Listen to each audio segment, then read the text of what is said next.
Hello and welcome to an extremely special broadcast today with the French Open just around the corner. We thought it would be a good idea to do Breakpoint's first ever joint broadcast. Febbo here with you, and the joint broadcast is with the wonderful people at the Tennis Menu, of course. And I've been doing the US Open show for the Tennis Menu, and we wanted to get everything involved with each other. And yeah, we thought it would be a great idea to do a French Open broadcast as well. And introducing, my right-hand man on Breakpoint, Joel Fruci. Joel, how are you? Yeah, going well, thanks, Val. Really happy to be involved because I know you've been involved with the US Open shows on the Tennis Menu, and I'm really glad to have the call up. I'm feeling good today. Yeah, no, well, yeah, you better be ready because this is where the big boys roll. Because the next man that I'm going to introduce is, well, for those of you who watch the US Open show on the Tennis Menu, hashtag Marc for PM, the best high performance coach in the business. He is back. He's ready to go. Marc Sophoulis, how are you?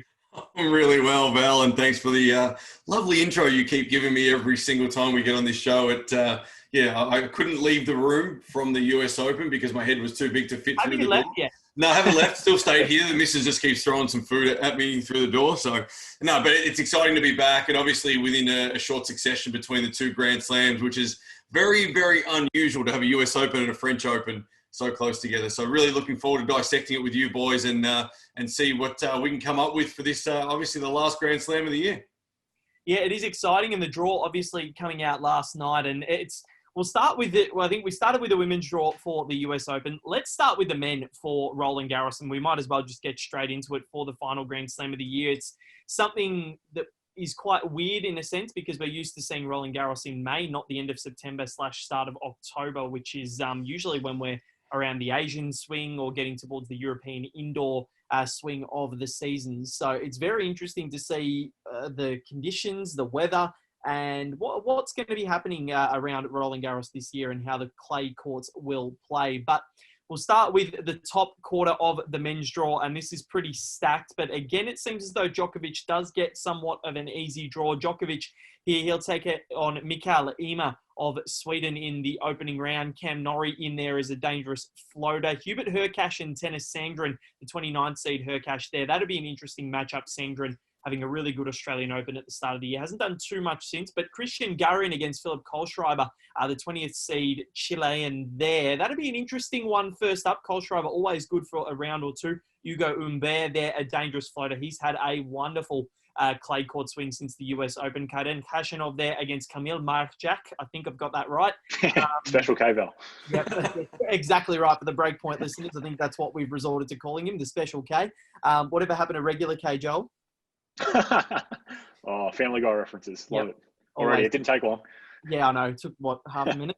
But yeah, Karen Khachanov there for a Djokovic fourth round. That'll be really interesting if that prevails with the conditions. I'm not sure how it'll go. Roberto Bautista Agut against Richard Gasquet, the ever-present Frenchman, always there. He had such a good lockdown period, I guess, at the UTS, was playing really well and then struggled at the US, had a little bit of an injury. And also in that draw, John Millman and Pablo Carreño Busta, the US Open semi-finalists. That'll be a ripping match as well. Millman is surprisingly quite a good clay courter. Made his first ATP final there in Bucharest a few years ago. Jan-Lennard Struff against Francis Tiafoe also in the first round. A couple of good young guns, Lloyd Harris and Alexei Popyrin at the bottom end of the quarter in the first round. And finally, to round it out, Mateo Beretini against Vasek Pospisil. Again, another really tasty first-round matchup. So the dangerous floaters are aplenty. Feliciano Lopez also there, one of the best names in tennis. But Marc, we'll start with you. It's tough to predict, isn't it? Like, apart from the guy at the top there, Novak, if you block him out, it's quite difficult to predict. It is extremely difficult to predict. And I was looking at this all morning thinking, okay, who am I going to earmark to make all the way through this quarter of the draw, even through the whole draw. It's incredible, and the conditions are going to be really interesting, and who it favours in these situations, because that's the only thing I see separating a lot of these matches, is the conditions. And the other one is how many of these players are really primed physically to play the endurance game at the French Open, especially this time of year. So we're looking at a really cooler time of year, more wet, the courts will be heavier, the points will be longer, the matches will be longer. Who has done the work over the COVID breakdown to be able to last these long matches? I don't know. I'm going to throw a blanket. I'm doing it like I do with the women's draw. I throw a blanket over it and see who pops out underneath after that. And there's a lot of players that I think can get through this part of the draw especially, but the whole draw, in general, really. Yeah, you're exactly right, Mark. And throwing a blanket over so many of these guys is probably one of the best things you can do when analysing this draw, especially on clay, because it presents such different problems for a lot of players and such different sort of game styles and everything along those lines. But if you're looking at the way that the US Open was played, a lot of players struggled when going to the fifth sets because of just the lack of match practice. And, you can be a fitness freak, but when you're doing it while hitting a ball, it's a lot harder, and there's a lot more gut running involved when you're actually playing. But Joel, if you're looking at this, do you look at a guy like Roberto Bautista Agut, Novak Djokovic, maybe a Francis Tiafoe, a John Millman, or a Pablo Carreño Busta, one of your favourites, Adrian Manarino? he'll be there later in the draw. But what do you look at in this top quarter as the sort of the benchmark and the main factors as to why players will get through? Yeah, well, I think clearly in terms of players, Novak is the one that stands out. But yeah, there are a lot of, grinder type players in this quarter, which I think makes it really fascinating. And I think what we're probably going to see in terms of differences between the US Open and the French Open, obviously, the surface is the big one. But certainly when it comes to the conditions, as we've already sort of spoken about, it was quite humid as well over in the US Open. But over, obviously, as we know, in France at this time of year, it's a bit different to their spring. And I'm actually just looking at a weather forecast now for Paris, and it makes for interesting reading. And it has Friday 14 degrees, Saturday 15 degrees, Sunday 14, Monday 18, Tuesday 19, Wednesday 20, Thursday 21. So certainly not particularly warm conditions. So you'd have to think that it does suit some of those grinders. But I think when it comes to this top quarter of the men's draw, Novak is really the one that stands out. I do like Matteo Beretini as well, though. He's been playing some pretty good tennis on the clay. Obviously lost to Casper Ruud in Rome, but when we talk of good clay quarters, I think Casper, the unfriendly ghost, he's another one that stands out. He could do some damage, please. Oh, I love that, the unfriendly ghost. That's fantastic. But Mark, who are you looking at the most? Like, apart from Djokovic, who are the other players that really stand out in this quarter of the draw for you? You'd have to say Bautista Agut and probably, as Joel mentioned, Berettini are the two that are probably playing some really good tennis. Bautista Agut can do anything on this surface. He's got to get through Richard Gasquet in the first round, which, that's a real challenge in itself. But I think once he gets through that, it shouldn't be too bad. He'll play maybe, I think it's Carreño Busta somewhere along the line there before he gets to that quarterfinal or so. But I think he's a really damaging player on a clay court, and I think he can get right the way through. But obviously, I don't think we can go past Novak Djokovic. I mean, he's won 31 of 32 matches this year, and the only match he's lost is by being defaulted. So, I don't think it's you can go past a guy like that. Unfortunately, what he did at the US Open was pretty tough to watch from a tennis spectator's perspective. But, he's obviously the form player, the best player in the draw. And, if he's fit and firing, I can't see many people stopping him. Yeah, I do agree, and I think it's going to be hard for whoever does come up against him. And he did win in Rome, but he wasn't at his best. So fingers crossed we can see him be challenged throughout this tournament. But we'll move on to the second quarter of the draw. This one is absolutely stacked again with some massive seeds, but also some really big, dangerous floaters. Daniil Medvedev kicks it off against Martin Fucsovics, who played the fourth round of the Australian Open and played so well at the US as well earlier on this month. And then you've got Stefano Tsitsipas at the bottom, the number 5 seed. Moving further to the top, Nicolas Basilashvili is there. Adrian Manarino, Quintin Alice, some of the Frenchmen that we know can play well at their home slam. Dusan Lajovic also there. Kevin Anderson, a dangerous floater. He'll take on Laszlo Djere and could take on Lajovic in the second round.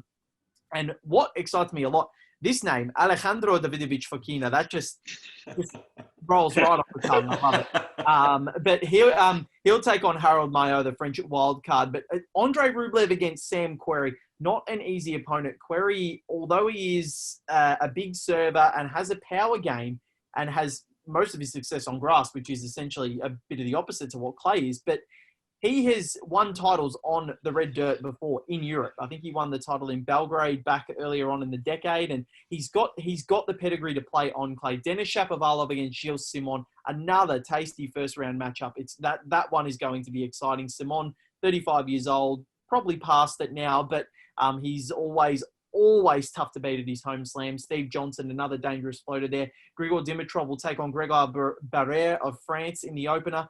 Filip Krajinovic also in this section of the draw will take on a qualifier first up, and then Stefanos Tsitsipas against Jaume Munar. So this part of the draw, again, really tough to predict. And I look at the fourth round matchup between Shapovalov and Tsitsipas, and my mouth does salivate. And again, Rublev and Medvedev could meet as they did at the US Open, but this time in the fourth round. So, Mark, we'll start with you this time. What jumps out at you here?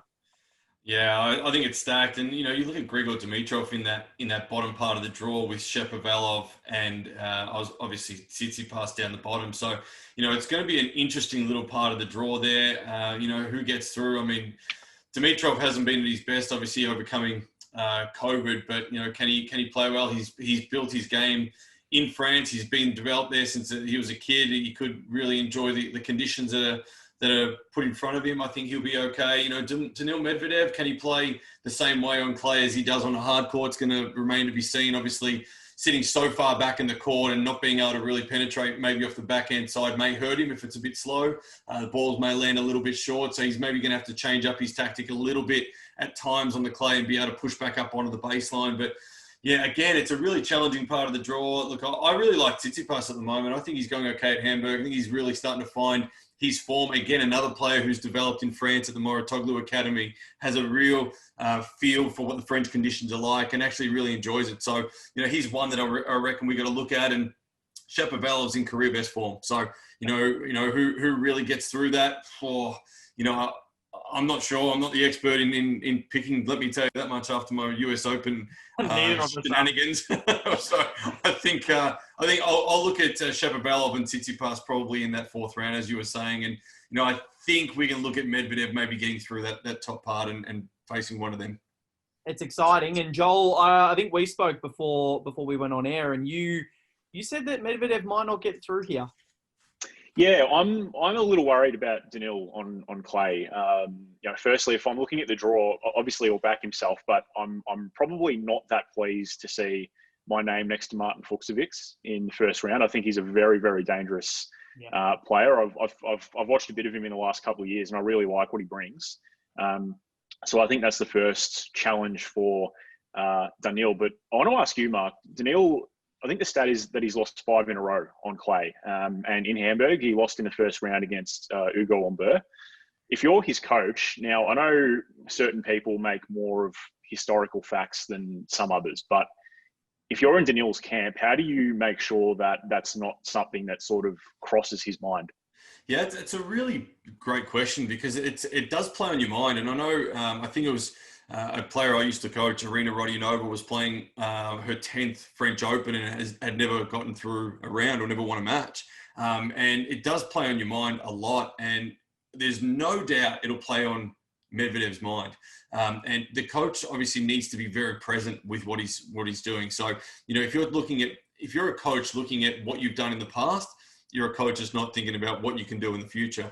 And you've got to be extremely present with your coaching methodology and the way that you go about this plan. So, I mean, at this stage, as you said, I wouldn't be looking past Fucsovics, however the hell you bloody say his name. But he's an incredible competitor, a big ball striker, someone that can really hurt you.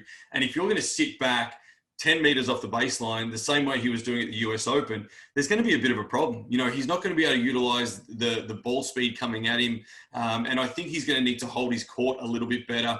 There's got to be something in place from the coach that actually gives him a plan of attack. If you're thinking, let me go a little bit deeper. Your thought processes when you walk on a court is that your subconscious mind is all your previous history. In his subconscious mind, he's going to be going, crap, I haven't been playing well on clay. I'm struggling. You have to change him from subconscious to conscious pretty quickly. So the coach needs to be very present in his game plan and ensure that everything is based on a point-by-point scenario and not on, okay, if we get through to the third round and we play so-and-so. No, it's about this match here. And if he gets that first match under his belt, the confidence should change or may change and may help him propel forward. But if he's in that moment and he's thinking about what he hasn't done in the last couple of matches on clay, I think he's going to really struggle. You're 100% correct, Joel.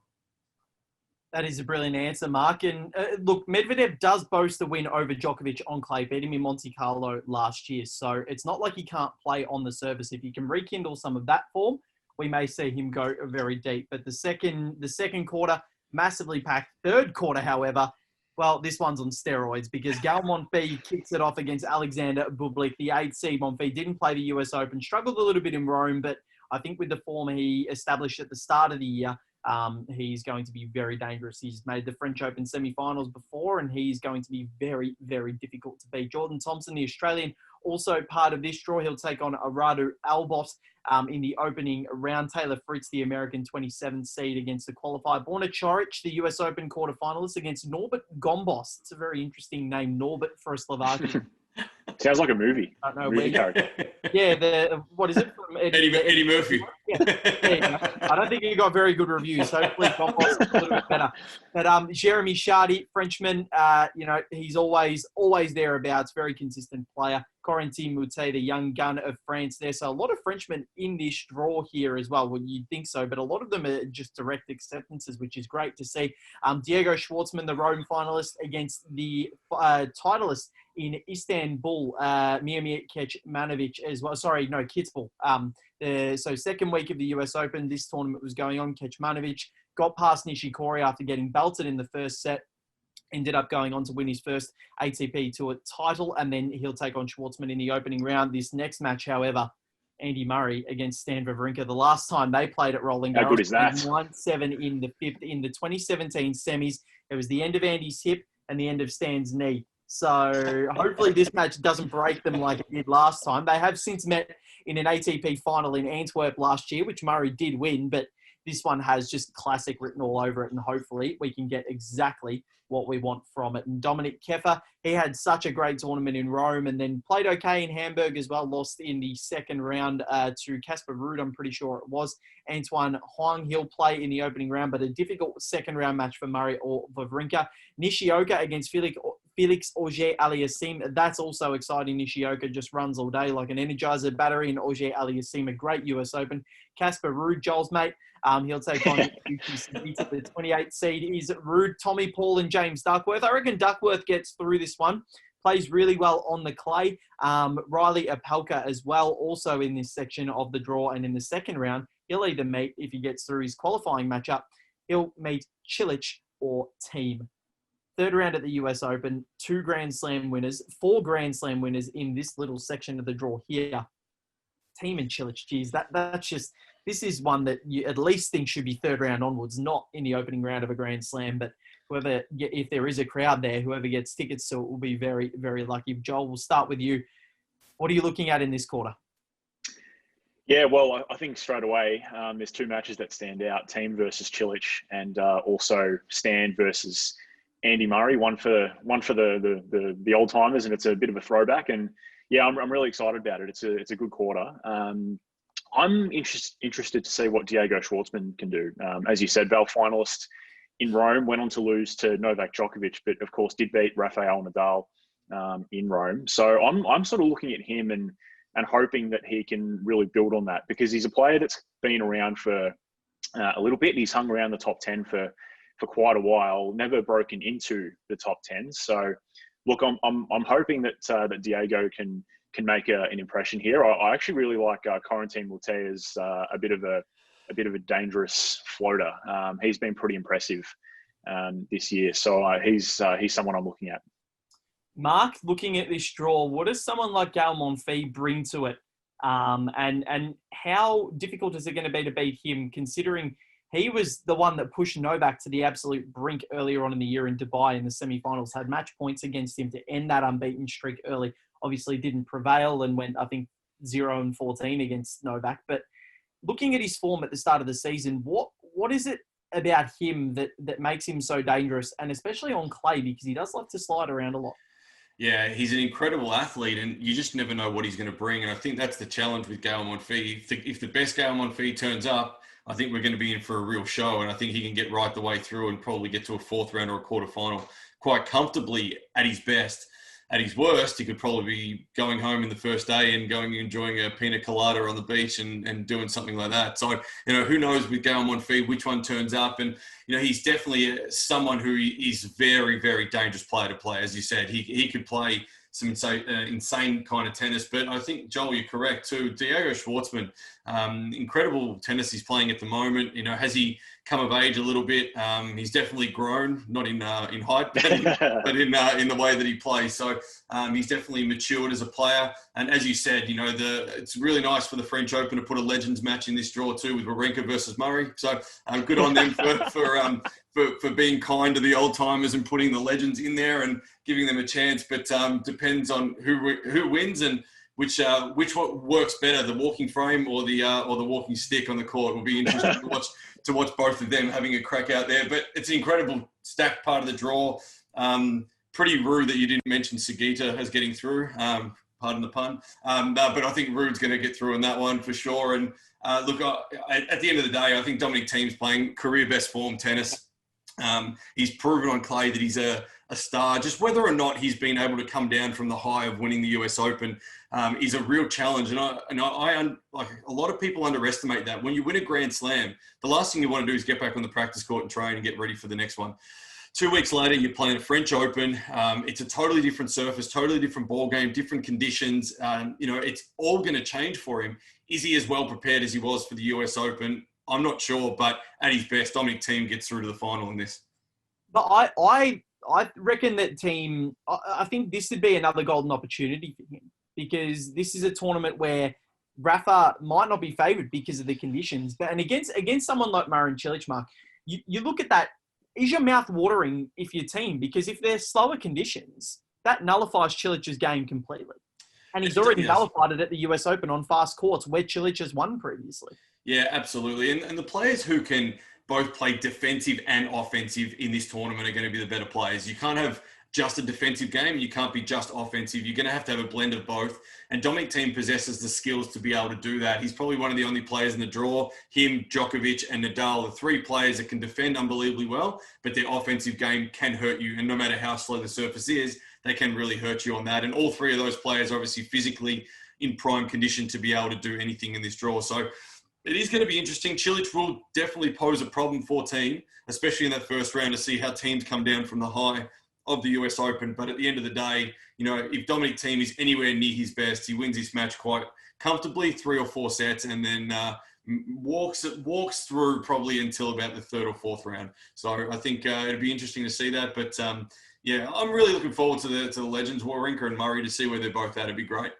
It's going to be very, very exciting. But the final quarter of the draw before we get to our picks, Alexander Zverev, the US Open finalist, kicks it off against Denis Novak. He's the 6th seed. Zverev, Pierre-Hugues Herbert, he's there as well.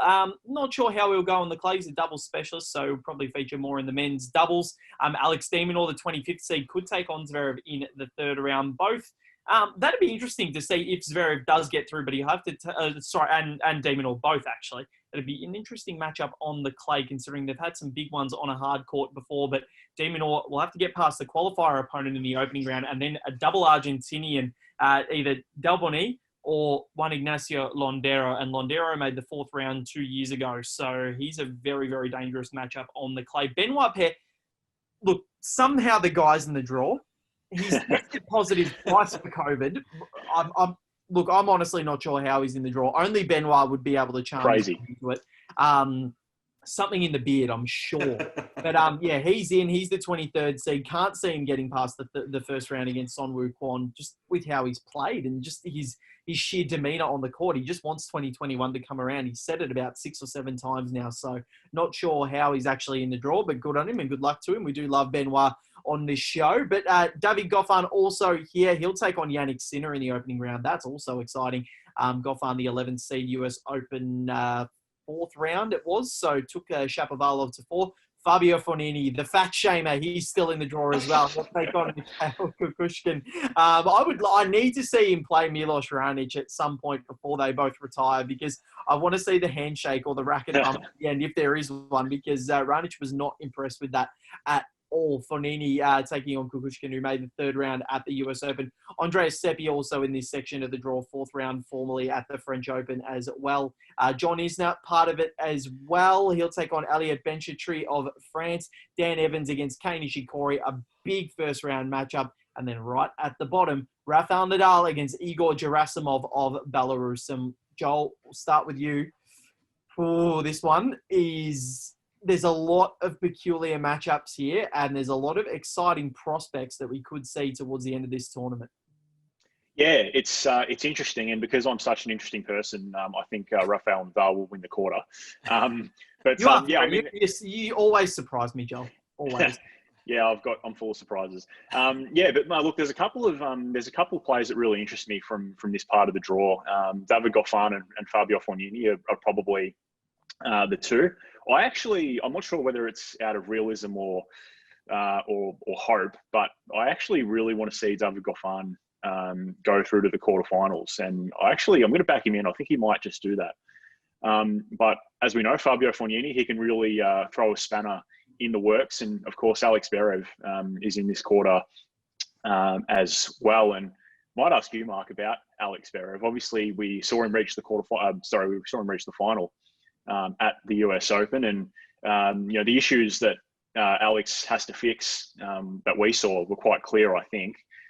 So take us into the mind of those working closest with Alex Zverev. You've made the US Open final. The issues are seemingly quite clear: nerves and probably the second serve. 100% the second serve. Yeah, 100%. You've got this little period to work on things. Obviously, they're the things you're probably working on. Anything else that you think that Alex has to be knuckling down on to make that breakthrough? Yeah, look, I think I think we talked about it on our final show. 2 or 3 points difference, and Zverev wins that match. So it's an interesting one that he's got some really big holes in his game, but at the same time, he's actually got some really great assets and strengths. And I think a lot of people are focused in on his negativity and his mindset, and obviously his second serve, but for him to be able to almost be, a point or two away from winning that US Open is incredible. So, look, I think between these two tournaments, there's not much he would have been able to do from a game perspective to get better. It's really hard because within 2 weeks, there's not a lot of time. He would have had 3 or 4 days off. There is absolutely no doubt he would have been absolutely spent come that time. Can he, similar to Dominic Thiem, recover from the massive high and also the massive low that he did have at the US Open? I don't know. No, I can't give you a definitive answer on that. I think it's a really challenging situation for him to be able to overcome, obviously, that real challenging loss. It's going to hurt him for a long time. And I think that, he's in a good place to win a slam. Will he win this tournament? No, he won't. I'm going to pretty much put that out there now. I don't think he'll win this tournament, but, I think down the track he'll be okay. Look, the second serve here isn't going to be as damaging or as bad as it was at the US, because the guys were pretty much putting the pressure on him, stepping in on the court.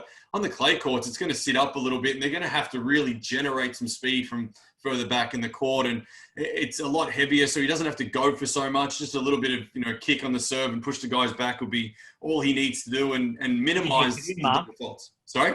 Gets it in. If he gets it in, exactly. If he can change that ball toss, it'd be really important. So let's see how that goes. But it is a very interesting topic with Zverev, because I'm really big on play to your strengths, and I think if he plays to his strengths, he's very hard to beat in any match that he plays. So yeah, it's going to be a tough one. Obviously, Rafael Nadal is going to, I think, steamroll his way through the first few rounds and get right through. But Fabio Fanini, again, you guys have touched on it, twice. I think he's a really interesting character. He could do anything. I spent about a week with Fabio in Italy, the most unbelievable week I've ever spent in my life. So different. If you think the fat shaming of Raonic was bad, you should have seen the way he treated waiters and waitresses in restaurants. Absolutely kingpin Fanini. So he's a super funny guy, but very different at the same time. Oh my God! Look, the man is the only man to beat Rafa from 2-0 down at the US Open back in 2015, and he's beaten Rafa in Monte Carlo as well. Won a Masters 1000. The guy's been in the top 10, quarterfinals at the French before, and of course that quarterfinal was a walkover against Novak Djokovic. So the guy is genuinely unbelievable. You don't know what you're going to get with him, but he's like Forrest Gump's box of chocolates, really. But look. Let's go to the picks because we better get to the women's draw very, very soon. So the top quarter mark, who gets through to the quarters, then the semis, and then the final? Look, I can't give you all those because I don't know, but I think Novak Djokovic is going to get right the way through. There's no doubt he's probably the standout on that half of the draw. I'm going to look at Tsitsipas being another one that is going to get through pretty deep. I'm hoping that this is his time to shine a little bit. Fingers crossed for him. I think, he's been sort of promising, but not quite getting through it at times. So I'm hoping that he's one of them. With a dark horse, obviously being, I reckon Shapovalov and Rublev are two that I think can possibly get a little bit deeper in the tournament in that half of the draw. And I think it's going to be very, very interesting to see what happens from there. But, I'm crap with tips. So if you're betting, don't listen to my tips. But it's going to make for a very interesting draw. And look, bottom half of the draw, if you look at Rafael Nadal, I think is the player to beat down that side, and I think he'll get right the way through. And you might be right. I think there might be a Monfils and Schwartzman. Either one of those, I think, might get through and play him in a semi. I think, and that would be interesting. But my tip for the tournament.